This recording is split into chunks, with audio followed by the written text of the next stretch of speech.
Hi everyone, and welcome to the first episode of Sleepy Dragon Reviews. I'm Blaze the Fire Dragon. And I'm Insomniac VA.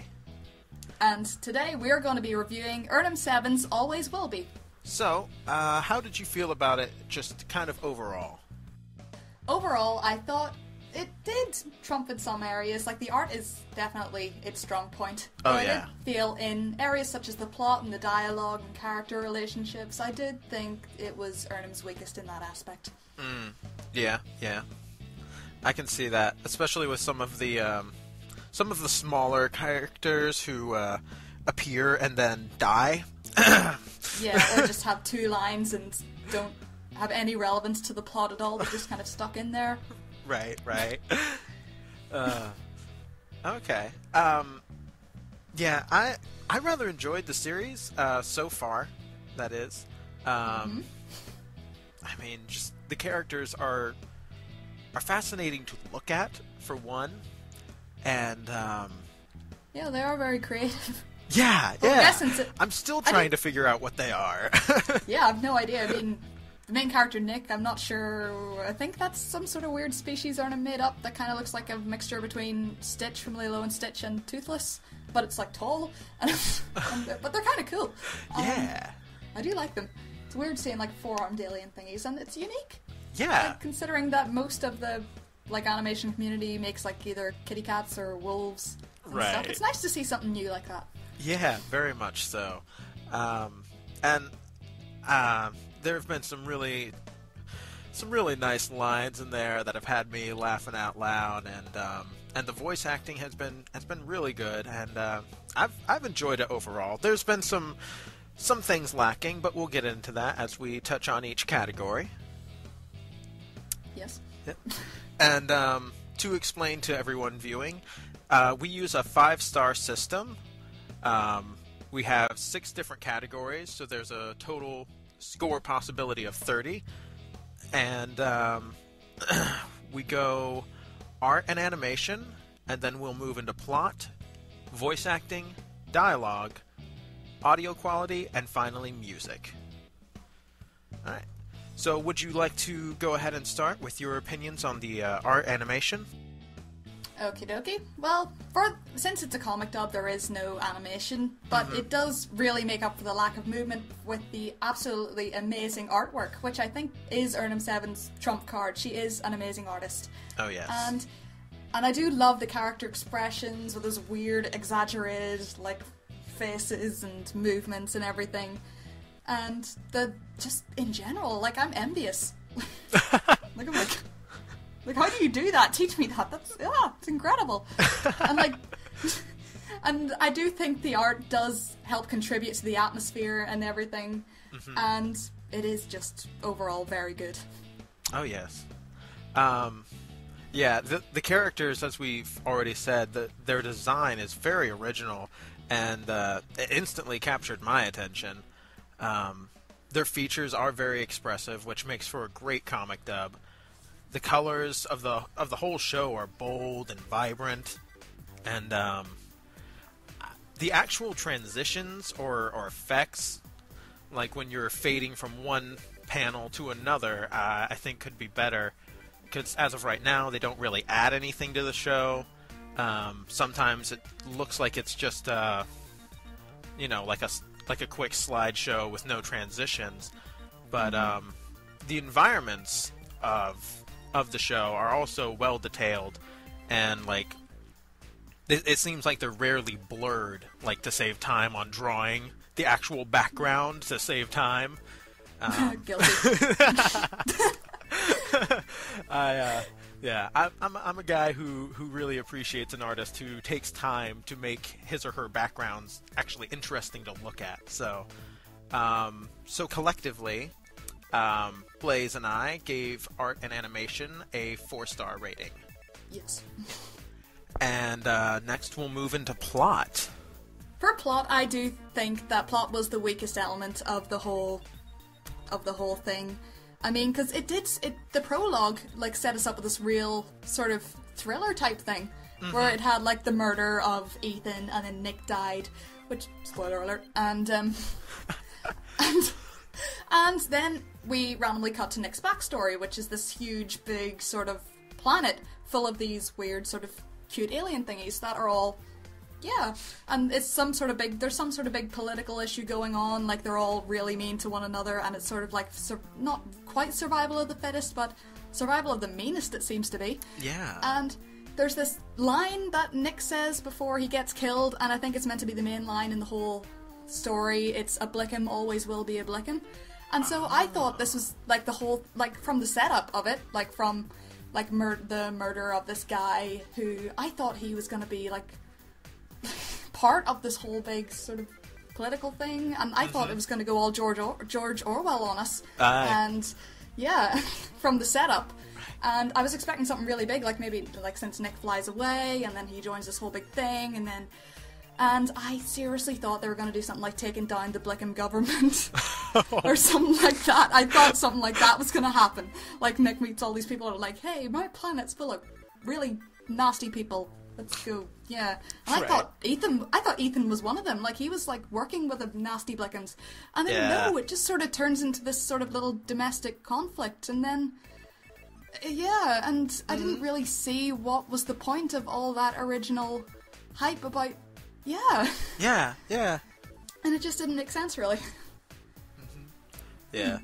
Now, before you pointed all that out, I was really sold on this character-driven plot that Urnham had going, but you pointed out all these little things that really kind of reveal the story does have a lot of holes and is a little lacking. Yeah. But even so, with the character-driven plot, it does paint a nice picture, I think, still, at a pace that isn't boring, but like at the same time, it doesn't give you all of the information about any one character all at the same time. Yeah. I do think a lot of the problem with it comes from the fact that this was based off a roleplay site. And I guess I can't empathize with, yeah, like there was this roleplay site, and I think it was on DeviantArt. I don't know, I wasn't a part of it, so I didn't really know the original plot. But I guess I can empathize with that because I tried to make a series based off a roleplay site, and it is so difficult trying to fit everyone's characters in and trying to make the whole thing make sense, because the whole thing is improvised by a large collection of people. And so I guess that's part of the problem, like, Yeah. because chapters 1 and 2 were, like, you can definitely tell Urnham like created those herself, and then you get to the bit where Nick goes on the spaceship, and then that's where the point where you can tell that's where the roleplay site started. And that's where everything just kind of gets a bit iffy. Wow, I had no idea. You did your research. I did. Woo! Oh man, wow, that is fascinating, actually. Yeah. But yeah, the whole world in itself, I think, is quite fascinating. Like, even the names for some of the stuff is really neat. Like the whole frosting virus. Like, Yeah, I thought that was cool. yeah, it's like it's really sinister, and yet it's Yeah. very childish, and also Yeah, I thought that- delicious. Frosting virus. Do not eat people with frosting virus, however tempted you may be. Oh. But- I thought that was actually going to be a big part in the series. Like, I thought that was some sort of grim foreshadowing, but it wasn't. Oh Yeah. man. Yeah, you've read the whole thing, right? Yeah. Yeah, I'm Yeah. waiting for it to come out on YouTube. Yeah, I know how it ends, and Oh no, don't tell me. it's mostly all the stuff that's in the prologue, but just with a little tiny bit more elaboration on, like, Nick. Okay. That's it, really. Oh, yeah. Sorry. Well, with all that said, would you like to tell them what we scored plot? Well, you see, I forgot to write this down because I'm an idiot, but, Very well, then I will do the would you honors. like to... I'm sorry. Ladies and gentlemen of YouTube, we are super professional. Super. Yes. Collectively, Blaze the Fire Dragon and I, we gave the plot a score of 2.5. That is correct. Yes. Yes. Now, onto my favorite section of this review is the voice acting. Yes. Would you like to start Very off? important part. Okay, voice acting. Well, they did cast an excellent group of voice actors to be all the characters. Like, and I think this won like best cast in the Sonar Awards, like Butterfly Identities, little YouTube thingy. Yes, I think you're right. It did win best cast, and so well done there.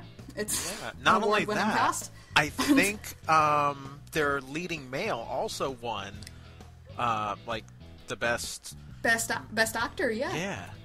Yeah. So there you have it. Excellent. Yeah, man. And but I think the only problem is, like, as mentioned before, like, some of the characters really don't get very much screen time. Like, there's, like, I remember there's this one, like, a red dragon or something who only has 2 lines, and then she's completely forgotten about and had no relevance at all in the story. And then you have these other little characters, like there's this weird goat cat woman, and, like, I think her son, and they don't really say anything, they just kind of sit there, and I think it's kind of wasted talent, really, because you get these, like, amazing people who are really good at what they do, and then you don't really get a chance for them to, like, show off their stuff. Yeah, I see what you're saying. Well, now how do you say the screen name of the male lead who plays Nick?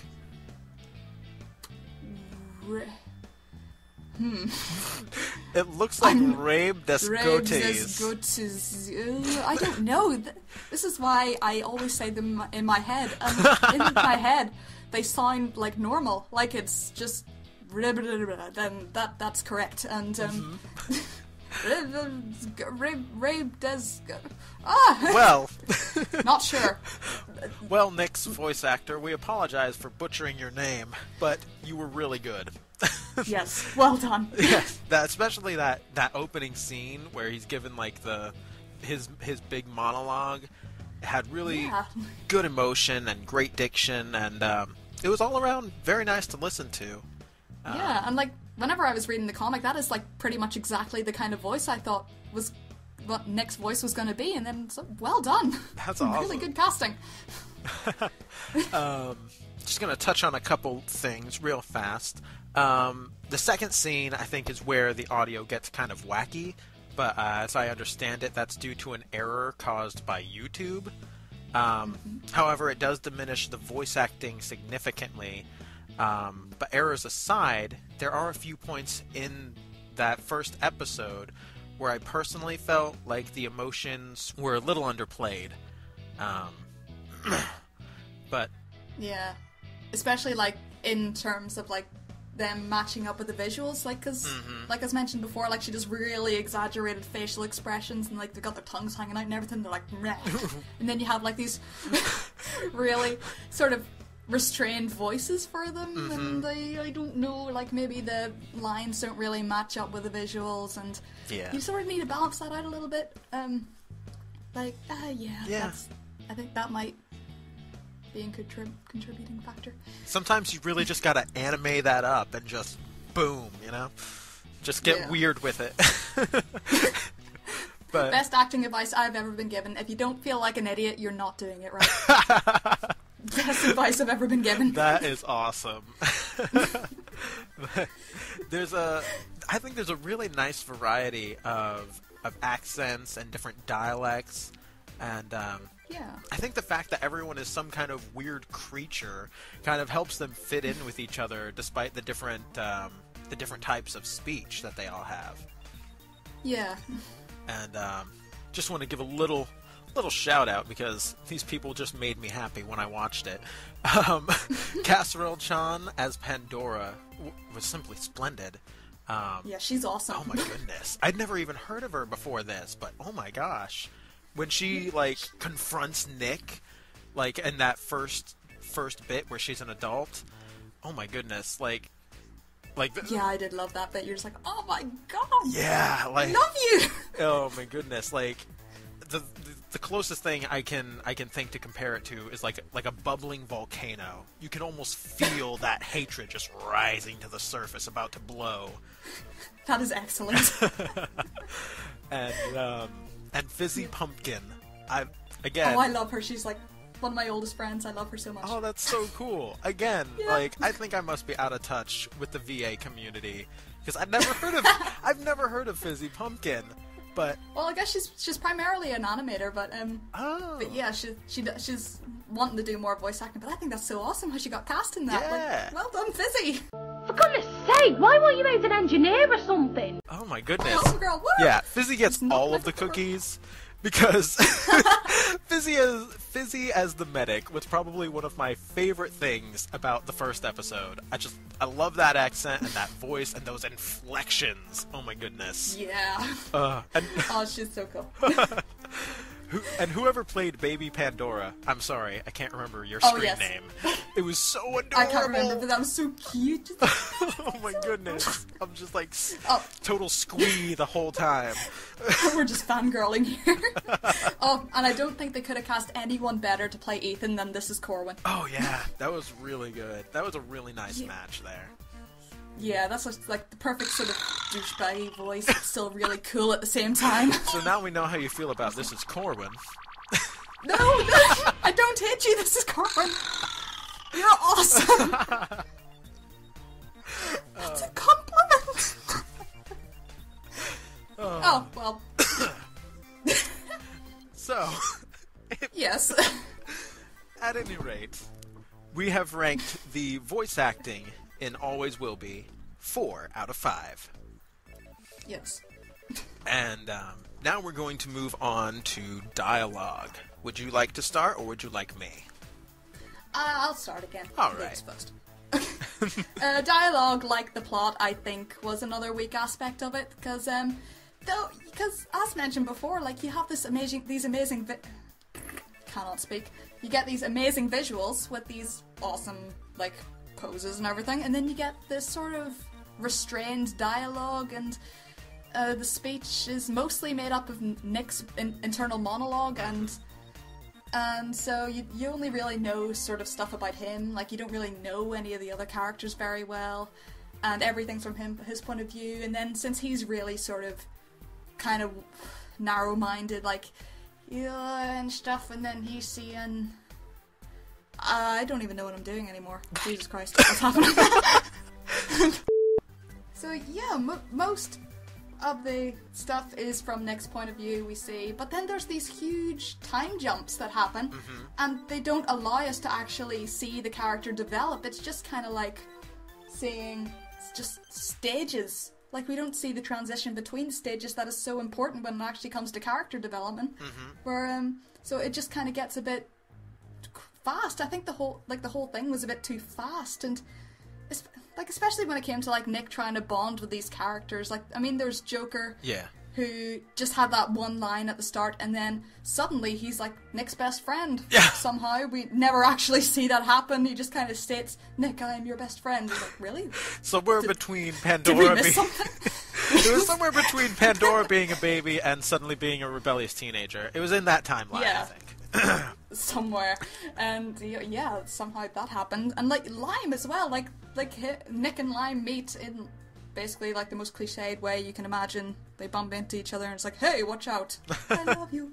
And suddenly they've got a kid, and you can't bond with these characters if you don't give them any lines and you don't give us any screen time with them. Right. And that's why sort of like, yeah, I think the dialogue really sort of took away from the overall effect. I think we were meant to sympathize with these characters, but you just can't if you don't get to know them. So, yeah. Yeah.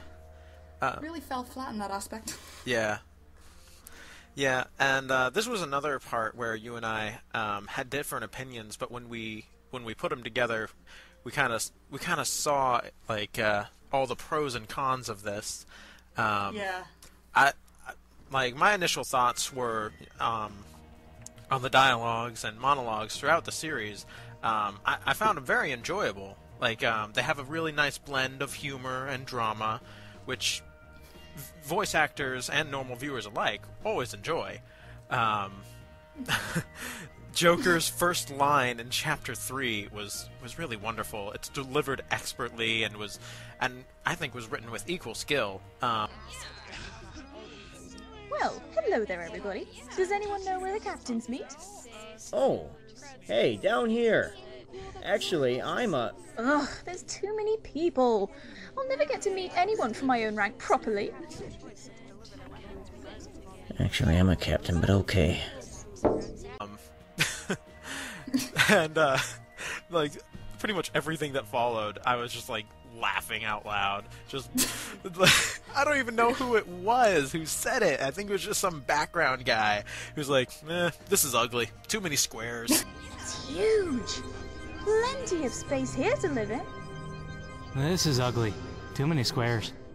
I remember that. Just like, well done. Oh my god, there's this bit, I really shouldn't have laughed at this, but I did. It was that bit where Nick sort of shouts at Pandora for liking Ethan, and I think he calls Ethan something in like a Blickum language, and it just looks like a random word, and I've no idea what it means. Like, no one has any idea what it means. Like, all Ernham said is like, it's a naughty word. Oh no! And since Ernham herself doesn't swear, like, we have no idea what this might mean. So, all we know, he could have called him like a sausage. And Yes. and then Pandora's just like, Father. And then she's like, I hate you. And then like this weird sort of super dramatic, like fading. You hate me. I laughed so hard at that when I shouldn't have. So bad. It just seems so unnecessarily over dramatic. And I shouldn't have laughed at that, but I did. Because I just think if we knew what Nick actually said about Ethan, instead, like, he might have just called him a noob or something really stupid like that. Like, he could have called him something really nasty, but we don't know that. Right. So it just seems like a massive overreaction. How dare you call my boyfriend a sausage? Ah! You naughty person. That's just my feelings on that scene. I just laughed at that. I shouldn't have.